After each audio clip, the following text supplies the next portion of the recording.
A noisy crowd of around 200 protesters greeted the British former Prime Minister in Dublin on Saturday. It wasn't long before tempers flared and protesters began scuffling with police. Eggs and even some shoes were thrown, but none hit their target.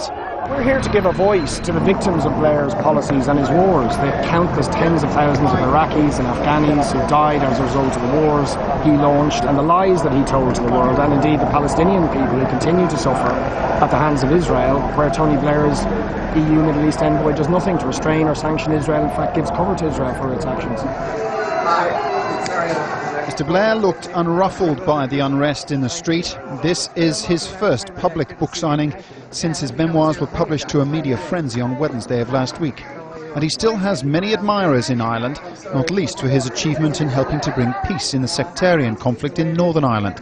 While protesters battled police at the front of the store, hundreds of other people had queued from early morning to get a signed copy of the book. I just seen him, Tony Blair, on the Late Late Show last night, and I thought I'd come in and queue up.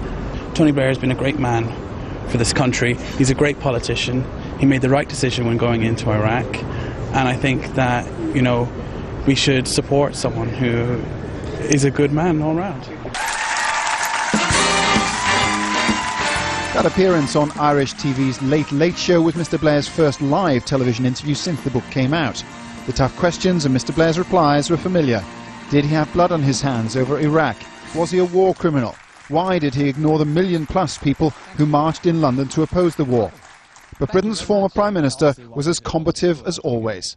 You may say that we could have used sanctions and contained him. Fine, you can take that view. Yes. But I took the view then, and I take it now, that with this man and the hundreds of thousands of people who died under him, it wasn't worth leaving that risk.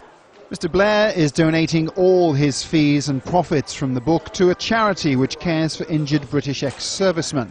But the Iraq War remains the defining episode in his premiership, and division over the rights and wrongs shows no sign of abating. Paul Brennan, Al Jazeera.